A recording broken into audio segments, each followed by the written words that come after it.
Working Cows Podcast, Episode 44. Welcome to the podcast that gives producers a platform to discuss and share paradigm-challenging practices. Practices that have increased the effectiveness of their operation and the joy that their families have received from this lifestyle.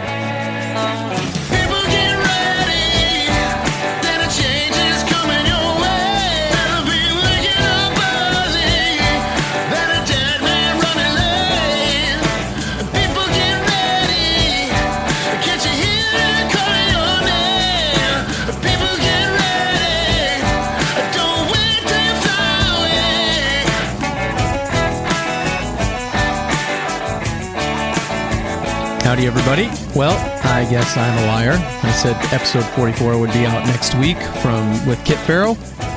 But we're going to cut in line here with some breaking news from the Global Ag Network.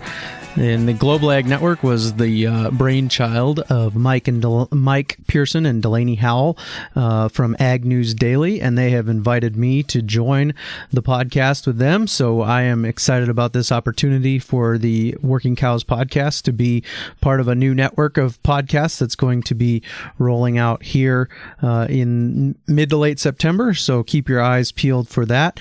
For right now, there is a splash page up at globalagnetwork.com, but in the coming weeks, that will be being built out into a website where you can go to connect with all the different member podcasts of the Global Ag News Network. So here I'm going to share with you an interview that I did on Ag News Daily today, and it releases on Ag News Daily, and we just talk a little bit about the future of this podcast network, and I'm pretty excited about that. So here is my interview today on Ag News Daily.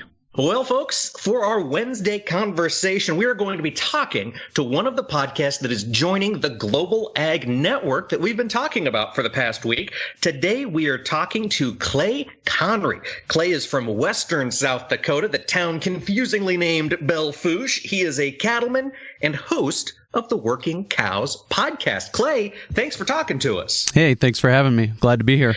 Now, I got to ask you right off the bat, Clay, Working Cows podcast, why'd you start it? What's the idea behind it? Well, the tagline is to provide producers with a platform to discuss and share paradigm-challenging practices. So we're just looking at different ways of thinking, kind of out-of-the-box methods of everything that goes into raising cows, whether that's stockmanship or economics and finance or managing people. One of the early episodes of the Working Cows podcast, one of my guests said that in his mind and in his experience, the biggest barrier to success in a ranching industry, and I think that goes for farming as well, is the management of people and making sure that those transitions are in place and different things like that from one generation to the next. Absolutely. Clay, let's take a second here and kind of peek behind the Clay Conry curtain. Tell us a little bit about your background and what you do for a living. Obviously, you are a cattleman and you work cows, but tell us some more of your background.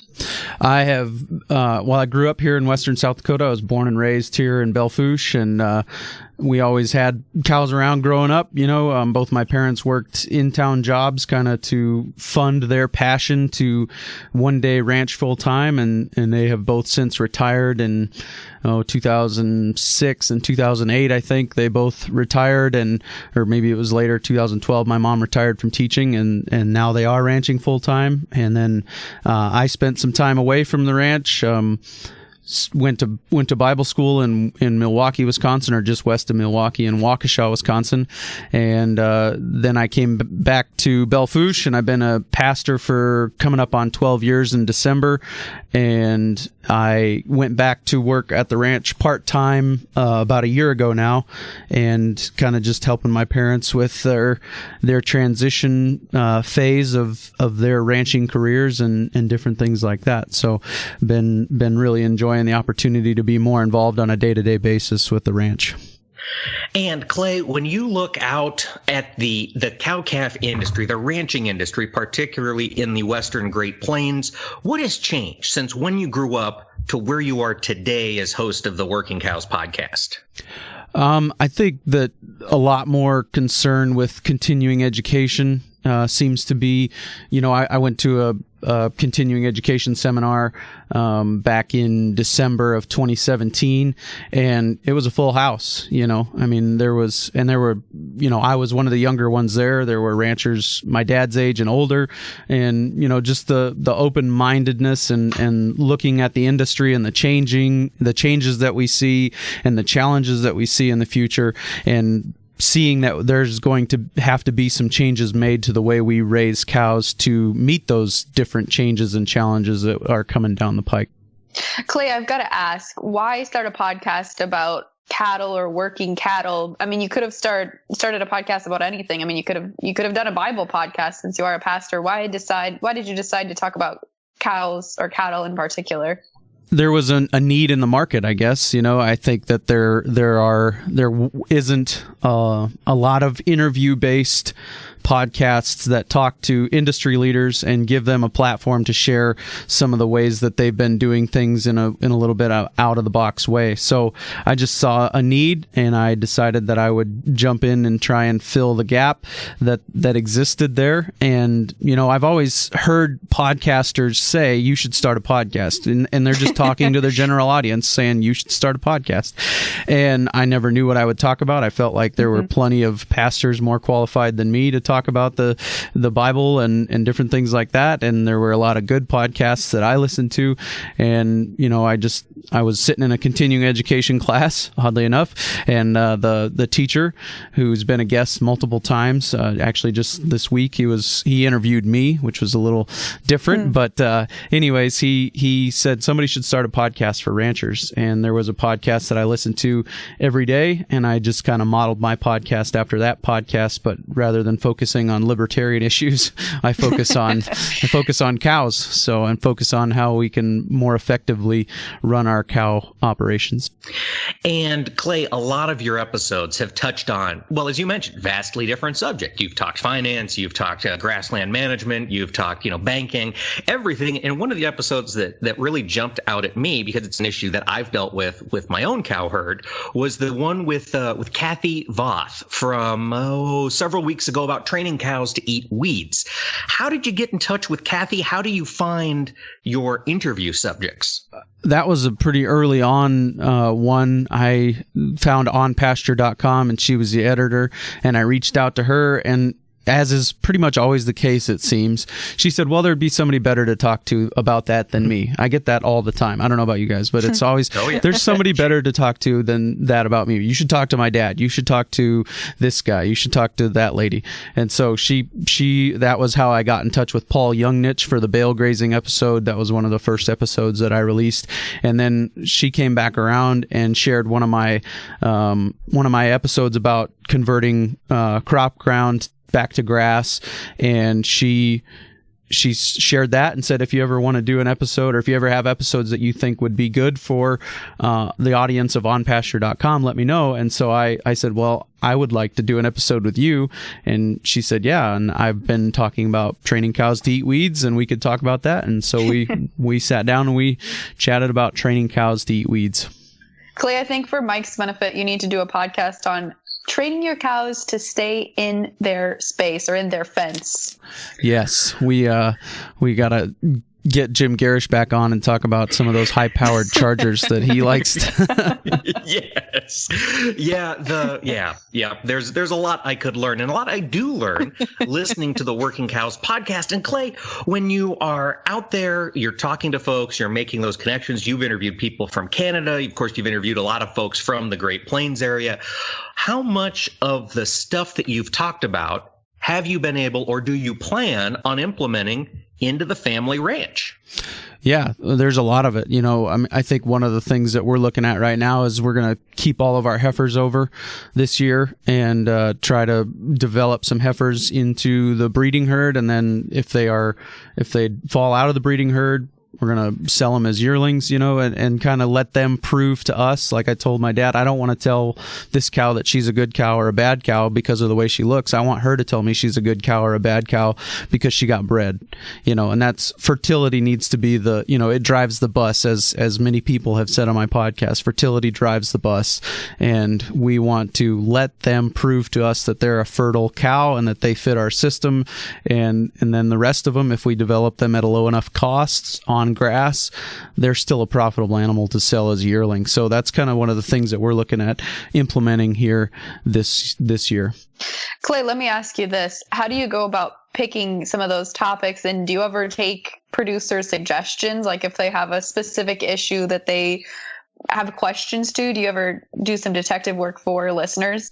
Yeah, I get emails quite often, people asking for perspective on this or that, and I try to refer them to a local person in their neighborhood.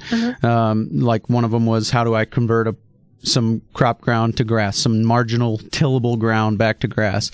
And so I think that guy was from Wisconsin, so I looked up the Wisconsin equivalent of the Grassland Coalition, and I put him in touch with them.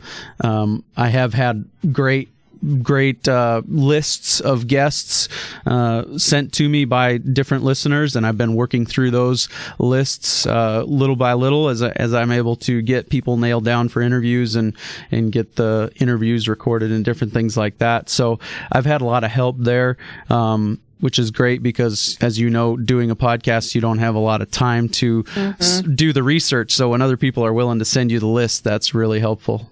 Early on, I guess. Yeah, early on. Early on, it was a challenge.